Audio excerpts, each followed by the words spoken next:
Assalamualaikum warahmatullahi wabarakatuh.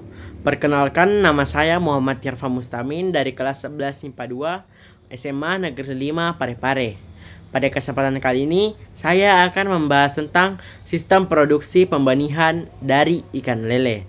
Dan langsung saja ke materinya.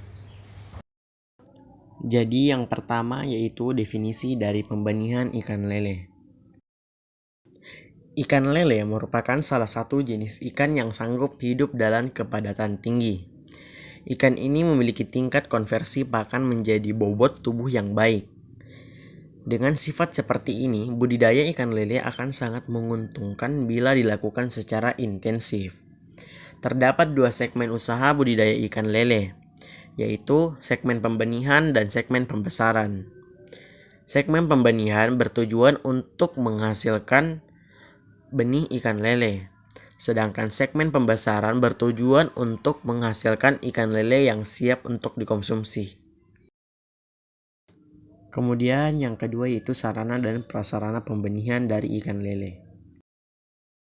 Yang pertama yaitu dari kolam pembenihan. Sarananya berupa kolam yang disediakan dalam usaha budidaya ikan lele serta tergantung dari sistem pemeliharanya, seperti sistem 1, sistem 2, dan lain-lain.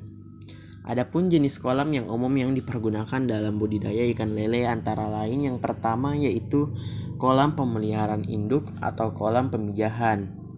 Yang kedua yaitu kolam pemeliharaan benih atau kolam pendederan. Yang ketiga yaitu kolam pembesaran. Yang keempat yaitu kolam pemberokan. Yang pertama yaitu kolam pemeliharaan induk atau kolam pemijahan. Kolam ini berfungsi sebagai kolam pemijahan atau kolam sebaiknya yang berupa kolam tanah yang luasnya 50-100 meter persegi. Dan kepadatan kolam induk ini hanya 2 ekor per meter persegi. Adapun syarat untuk kolam pemijahan adalah yang pertama yaitu suhu air yang berkisar antara 20-22 derajat Celcius. Yang kedua yaitu kedalaman airnya itu 40-60 cm. Dan yang terakhir yaitu dasar kolamnya itu sebaiknya berpasir. Yang kedua yaitu kolam pemeliharaan benih atau kolam pendederan. Luas dari kolam pendederan ini tidak lebih dari 50-100 meter persegi. Kedalaman airnya juga antara 30-50 cm. Kepadatan dalam kolam pendederan ini tidak lebih dari 50 ekor per meter persegi. Dan lama pemeliharaan di dalam kolam pendederan ini antara 3-4 minggu. Pada saat benih ikan yang berukuran 3-5 cm. Kemudian yang ketiga yaitu kolam pembesaran. Kolam pembesaran berfungsi sebagai tempat untuk memelihara dan membesarkan ikan lele. Kolam pembesaran ini diperlukan ada 3 tahap. Yang pertama yaitu kolam pembesaran benih yang selepas dari kolam pendederan. Ada kalanya dalam pemeliharaan ikan ini, tahap 1 berfungsi untuk memelihara benih ikan selepas dari kolam pendederan. Kolam ini sebaiknya berjumlah antara 2-4 buah dengan luas maksimum 250-500 meter per kolam. Pembesaran tahap 1 ini tidak dianjurkan memakai kolam semen, sebab benih ukuran ini memerlukan ruang yang luas. Setelah benih menjadi gelondongan kecil, maka benih memasuki pembesaran tahap kedua atau langsung dijual kepada para petani. Kemudian untuk tahap keduanya itu kolam pembesaran berfungsi untuk memelihara benih yang gelondongan besar.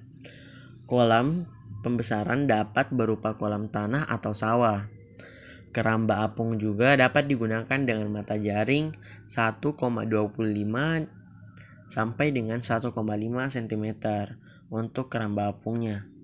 Jumlah dari penebaran pembesaran tahap kedua sebaiknya tidak lebih dari 10 ekor per meter persegi. Kemudian untuk kolam pembesaran pada tahap ketiga berfungsi untuk membesarkan benih. kolam pembesaran yang ketiga ini diperlukan kolam tanah antara 80 sampai 100 cm dengan luas 500 sampai 2000 meter persegi. Kemudian yang keempat dari tempat kolam pembenihan ikan lele yaitu kolam pembarokan atau tempat pembarokan. Pembesaran ikan lele dapat pula dilakukan di jaring apung berupa hapa yang berukuran 1 x 2 meter sampai 2 x 3 meter dengan kedalaman 75 sampai 100 cm. Ukuran hapa dapat disesuaikan dengan kedalaman kolam. Selain itu, sawah yang sedang diberokkan dapat dipergunakan untuk pemijahan dan pemeliharaan benih ikan lele. Sebelum itu, petak sawah itu kita harus perdalam agar dapat menampung air sedalam 50 sampai 60 cm. Dan kita buat parit selebar 1 sampai 1,5 meter dengan kedalaman 60 sampai 75 cm. Kemudian kita masuk ke prasarana atau alat-alat yang biasa digunakan dalam usaha pembenihan ikan lele. Di antaranya adalah yang pertama itu jala, yang kedua waring atau anco, yang ketiga hapa atau kotak dari jaring, yang keempat itu seser, yang kelima itu ember-ember, yang keenam itu baskom yang berbagai ukuran, yang ketujuh itu timbangan yang berskala kecil atau gram, dan timbangan yang berskala besar atau kilogram. Yang ke-8 itu cangkul, yang ke-9 arit, yang ke-10 pisau, yang ke-11 piring seci untuk mengukur kadar kekuruhan. Sedangkan peralatan lain yang digunakan untuk memanen atau menangkap ikan lele antara lain adalah yang pertama yaitu waring atau scope net yang halus untuk ayakan penglembangan diameter yang 100 cm. Yang kedua yaitu ayakan penandaian yang diameternya itu 5 cm untuk tempat penyimpanan ikan. Yang ketiga yaitu keramba kemplung, yang keempat itu keramba kupyak, yang kelima itu fishbus untuk mengangkut ikan yang berjarak dekat. Untuk yang keenam itu kekaban untuk tempat penempelan telur yang bersifat melekat. Yang ke-8 itu hapa dari kain trichot untuk penetasan telur secara terkontrol atau untuk penangkapan benih. Yang ke-9 yaitu ayakan penyabetan dari aluminium atau bambu. Yang ke-10 yaitu oblok atau delok untuk pengangkut benih. Yang ke-11 yaitu sirip untuk menangkap benih yang ukuran 10 cm ke atas. Yang ke-11 yaitu anco atau hanco untuk menangkap ikan. Yang ke-12 yaitu lambit dari jaring nilon, fungsinya untuk menangkap ikan konsumsi. Yang ke-13 itu scope net untuk menangkap benih ikan yang berumur 1 minggu ke atas. Yang ke-14 yaitu seser, gunanya itu untuk scope sama dengan scope net tetapi ukurannya itu lebih besar dibanding scope net. Dan yang terakhir yaitu jaring yang berbentuk segi empat untuk menangkap induk ikan atau ikan konsumsi. Kemudian kita masuk ke materi selanjutnya, cara memilih indukan ikan lele dan pemeliharaan ikan lele. Jadi, induk ikan lele yang berkualitas dapat ditentukan melalui ciri fisik dan faktor genetik. Induk yang bagus memiliki struktur organ yang lengkap dan profesional sesuai dengan umur ikan. Sedangkan untuk ciri genetik dapat ditunjukkan dengan adanya sertifikat induk unggul dari unit produksi induk yang sudah melalui tahap uji. Induk ikan lele yang unggul akan memiliki keturunan dengan feed conversion atau bisa disingkat VCR rendah sehingga akan meningkatkan penghasilan pendapatan bagi pembudidaya. Adapun ciri-ciri dari induk ikan lele yang baik adalah sebagai berikut. Yang pertama yaitu organ tubuh lengkap dan normal. Yang kedua yaitu umur induk betina mencapai 1,5 tahun. Yang ketiga yaitu umur induk jantan yang mencapai umur 1 tahun. Yang keempat yaitu bobot induk minimal 1 kilo. Yang kelima yaitu betina tubuh gemuk, dan tidak berlemak. Yang keenam yaitu jantan bertubuh langsing dan rongga perutnya tidak berlemak. Yang ketujuh yaitu alat kelamin normal dan kemerah-merahan. Dan yang terakhir yaitu selama perawatan VCR atau Fit Conversion Ratio rendah. Nah, di sini untuk mengetahui induk yang siap untuk dipijahkan, berikut ciri-ciri induk lele yang baik. Yang pertama untuk induk betina itu perutnya membesar dan lembek. Yang kedua itu gerakannya agak lambat dan jinak. Dan yang ketiga itu alat kelaminnya bulat, berwarna kemerahan dan tampak membesar, seperti pada gambar. Yang keempat yaitu warna tubuhnya itu secara umum menjadi coklat kemerahan, seperti pada gambar yang sebelah kanan. Yang kelima yaitu warna sirip cenderung kemerahan. Dan yang terakhir itu bila perutnya diurut ke arah alat kelamin akan keluar cairan telur. Kemudian untuk induk jantan itu yang pertama tubuhnya itu gemuk dan ramping. Yang kedua itu gerakannya lincah dan lebih gesit dibanding betina. Yang ketiga yaitu alat kelaminnya runcing dan mencapai sirip anus, seperti pada gambar di bawah. Yang keempat yaitu warna siripnya cenderung kemerahan. Kemudian kita masuk ke materi berikutnya, proses pemijahan untuk ikan lele. Pada kesempatan kali ini kita akan menggunakan pemijahan ikan secara alami. Jadi langkah pertama untuk pemijahan ikan lele secara alami adalah dengan memilih induk betina dan jantan yang sudah matang gonad. Pilih sepasang ikan lele yang memiliki bobot seimbang. Tujuannya agar salah satu induk tidak ketakutan terhadap induk lainnya. Keseimbangan bobot sangat berpengaruh terhadap keberhasilan pemijahan. Sebelum proses pemijahan ikan lele dilakukan, siapkan terlebih dahulu kolam tempat memijah. Kolam yang ideal untuk pemijahan adalah panjangnya itu 2-3 meter dan untuk lebarnya 1-2 meter, serta kedalaman 1 meter. Sebaiknya dasar kolam terbuat dari semen atau fiberglass agar mudah mengawasi telur yang dari hasil pembuahan. Sebelumnya, kolam harus dikeringkan dan dijemur. Kemudian diisi air sedalam 30-40 cm. Gunakan air yang berkualitas baik, bersih, dan jernih. Kemudian kita pasang kakaban. Bisa dibuat dengan ijuk yang dijepit dengan bambu seukuran area kolam. Gunakan pemberat agar kakaban tersebut tenggelam tidak mengapung di atas permukaan air. Kakaban ini berfungsi agar telur hasil pemijahan tidak berhamburan dan mudah dipindahkan. Buatlah kakaban sekokoh mungkin agar tidak berantakan oleh indukan yang aktif. Air untuk pemijahan ikan lele harus kaya oksigen. Oleh karena itu, kita memberikan aerasi pada kolam pemijahan. Atau apabila tersedia sumber air yang cukup, buatkan aliran masuk dan keluar. Atur debit air sebanyak 2-3 liter per detik. Kemudian, waktu yang tepat untuk memasukkan indukan ke dalam kolam pemijahan adalah sore hari. Biasanya, ikan lele akan memijah sekitar pukul 23.00 hingga pukul 05.00 pagi. Selama proses pemijahan ikan lele, kolam harus ditutup untuk mencegah induk ikan loncat keluar kolam. Pada pagi hari, biasanya proses pemijahan sudah selesai. Telur akan menempel pada kakaban. Telur yang berhasil dibuahi berwarna transparan, sedangkan yang gagal itu berwarna putih susu. Kemudian setelah proses pemijahan selesai, segera angkat induk dari kolam pemijahan ikan lele. Hal ini untuk menghindari telur yang disantap oleh induk ikan. Karena setelah memijah induk ikan betina akan merasa lapar. Selanjutnya, telur yang telah dibuahi ditetaskan.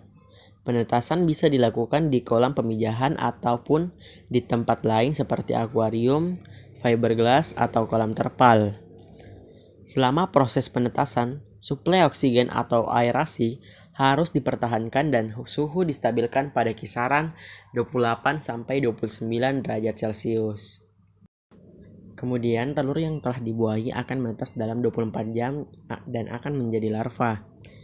Setelah itu segera pisahkan telur yang gagal atau larva yang mati untuk mencegah tumbuhnya jamur. Larva yang menetas akan bertahan tanpa pemberian makanan tambahan selama 3-4 hari. Selanjutnya kita lakukan proses pembesaran larva. Kemudian kita masuk ke materi berikutnya, bagaimana cara penetasan telur dan pemeliharaan larva ikan lele. Induk ikan lele yang telah memijah akan mengeluarkan telurnya pada keesokan hari. Stadia telur merupakan output dari aktivitas pemijahan ikan, di mana pada saat menetas, dia akan berubah menjadi stadia larva. Telur ikan lele bersifat melekat atau adhesif, kuat pada substrat. Karena telur ikan lele tersebut memiliki lapisan pelekat pada dinding cangkangnya dan akan menjadi aktif ketika terjadi kontak dengan air, sehingga dapat menjadi rusak atau koyak ketika dicoba untuk dicabut. Kekuatan pelekatan tersebut akan menjadi berkurang sejalan dengan perkembangan telur atau embriogenesis hingga menetas. Oleh karena itu, untuk mengurangi faktor kerusakan atau kegagalan telur dalam proses penetasan, induk ikan lele yang telah memijah diangkat dan dimasukkan ke dalam wadah pemeliharaan induk kembali. Telur-telur ikan lele yang telah terbuahi ditandai dengan warna telur kuning cerah kecoklatan, sedangkan telur-telur yang tidak terbuahi berwarna putih pucat atau putih susu. Lama waktu perkembangan hingga telur menetas menjadi larva tergantung pada jenis ikan dan suhu. Pada ikan lele membutuhkan waktu 18-24 jam dari saat pemijahan. Kemudian kita masuk ke cara pemeliharaan telur dan larva. Untuk pemeliharaan telur dan larva terbagi menjadi 5. Yang pertama yaitu penyesuaian kondisi suhu, yang kedua yaitu penyediaan oksigen terlarut, yang ketiga yaitu pencegahan serangan penyakit pada telur, yang keempat yaitu pengelolaan kualitas air larva, yang terakhir yaitu pemberian pakan larva. Jadi yang pertama yaitu penyesuaian kondisi suhu. Selain oksigen, faktor kualitas air yang sangat berpengaruh terhadap perkembangan penetasan telur adalah suhu. Sampai batas tertentu, semakin tinggi suhu air media penetasan telur, maka waktu penetasan menjadi semakin singkat. Akan tetapi, telur menghendaki suhu tertentu atau suhu optimal yang memberikan efisiensi pemanfaatan kuning telur yang maksimal. Sehingga ketika telur menetas, diperoleh larva yang berukuran lebih besar dengan kelengkapan organ yang lebih baik. Dan dengan kondisi kuning telur yang masih besar, pada ikan lele, suhu optimum yang baik untuk penetasan telur adalah sekitar 29-31 derajat Celcius. Kemudian yang kedua yaitu penyediaan oksigen terlarut. Selama proses penetasannya, telur-telur tersebut membutuhkan suplai oksigen yang cukup. Oksigen tersebut masuk ke dalam telur secara berdifusi melalui lapisan permukaan cangkang telur. Kebutuhan oksigen optimum untuk kegiatan penetasan telur ikan lele adalah kurang lebih 5 mg per liter. Oksigen tersebut dapat diperoleh melalui beberapa cara. Yang pertama yaitu memberikan aerasi dengan bantuan aerator. Yang kedua yaitu menciptakan arus laminar dalam media penetasan telur. Yang ketiga yaitu mendekatkan telur ke permukaan air, karena kandungan oksigen paling tinggi berada di bagian paling dekat dengan permukaan air. Selain oksigen, untuk keperluan perkembangan diperlukan energi yang berasal dari kuning telur atau yolk sac, dan kemudian butir minyak oil glue. Oleh karena itu, kuning telur terus menyusut sejalan dengan perkembangan embrio. Energi yang terdapat dalam kuning telur berpindah ke organ tubuh embrio. Kemudian yang ketiga yaitu pencegahan serangan penyakit pada telur. Telur-telur ikan lele akan menetas dalam waktu 18-24 jam setelah pemijahan terjadi.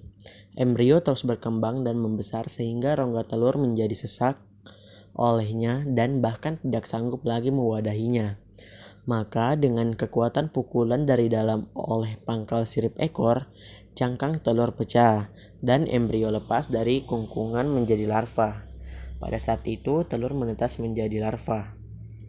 Untuk memperlancar proses penetasan, air sebagai media penetasan telur diusahakan terbebas dari mikroorganisme melalui beberapa upaya. Yang pertama itu mengendapkan air untuk media penetasan telur selama 3-7 hari sebelum digunakan. Yang kedua yaitu menambahkan zat anti jamur seperti methylene blue ke dalam media penetesan. Yang ketiga yaitu menyaring dan menyinari air yang akan digunakan untuk penetasan dengan menggunakan sinar ultraviolet atau sinar UV. Yang keempat yaitu menggunakan air yang bersumber dari mata air atau sumur. Setelah semua telur menetas, maka untuk menghindari adanya penyakit akibat pembusukan telur yang tidak menetas, kakaban atau substrat tempat pelekatan telur ikan lele diangkat dari wadah penetasan dan untuk memperbaiki kualitas air pemeliharaan larva, maka dilakukan pergantian air sebanyak 3/4 dari volume wadah. Pergantian air yang dimaksud untuk mengembalikan kondisi air menjadi lebih baik, sehingga layak dijadikan sebagai media pemeliharaan larva. Kemudian yang keempat yaitu pengelolaan kualitas air larva. Larva yang telah menetas biasanya berwarna hijau dan berkumpul di dasar bak penetasan. Untuk menjaga kualitas air, maka sebaiknya selama pemeliharaan dilakukan pergantian air setiap 2 hari sekali, sebanyak 50-70%. Pergantian air ini yang dimaksud untuk membuang kotoran, seperti sisa-sisa cangkang telur atau telur yang tidak menetas dan mati. Kotoran-kotoran tersebut apabila tidak dibuang akan mengendap dan membusuk di dasar perairan yang menyebabkan timbulnya penyakit dan menyerang larva. Pembuangan kotoran tersebut dilakukan secara hati-hati agar larva tidak stres atau tidak ikut terbuang bersama kotoran. Kemudian yang terakhir yaitu pemberian pakan larva. Larva ikan lele hasil penetasan memiliki bobot minimal 0,05 gram dan panjang tubuh 0,75 sampai 1 cm, serta belum memiliki bentuk morfologi yang definitif seperti induknya. Larva tersebut masih membawa cadangan makanan dalam bentuk kuning telur dan butir minyak. Cadangan makanan tersebut dimanfaatkan untuk proses perkembangan organ tubuh, khususnya untuk keperluan pemasangan atau feeding, seperti sirip, mulut, mata, dan saluran pencernaan. Kuning telur tersebut biasanya akan habis dalam waktu 3 hari. Sejalan dengan proses perkembangan organ tubuh larva, oleh karena itu, larva ikan lele baru akan diberi pakan setelah umur 4 hari, saat cadangan makanan di dalam tubuhnya habis. Pakan yang diberikan berupa pakan yang memiliki ukuran yang sesuai dengan bukaan mulut larva, agar larva ikan lebih mudah dalam mengonsumsi pakan yang diberikan. Pakan ikan juga bergerak sehingga mudah dideteksi dan dimangsa oleh larva, mudah dicerna dan mengandung nutrisi yang tinggi. Salah satu contoh pakan yang diberikan pada saat larva ikan lele tersebut berumur 4 hari adalah emulsi kuning telur. Pada saat lele berumur 6 hari, maka dapat diberikan pakan berupa Daphnia sp atau kutu air. Bisa juga Tubivex sp atau cacing sutra atau Artemia sp. Pakan tersebut diberikan secara ad bitilium dengan frekuensi 5 kali dalam sehari dan agar tidak mengotori air pemeliharaan, maka diusahakan tidak ada pakan yang tersisa. Nah, di sini kita dapat melihat jadwal pemberian pakan larva. Yang pertama itu emulsi kuning telur. Kita harus memberikan makanan pada hari ke-4 sampai 5 hari. Yang kedua itu Artemia sp pada saat hari 6 sampai 13 hari. Untuk Daphnia sp itu hari ke-12 sampai 17 hari. Untuk yang terakhir itu Tubivex sp hari ke-17 sampai 21. Mungkin sekian video dari materi tentang sistem produksi pembenihan dari ikan lele. Apabila ada kesalahan mohon dimaafkan. Wabillahi taufiq wal hidayah. Wassalamualaikum warahmatullahi wabarakatuh. Sampai ketemu di video berikutnya.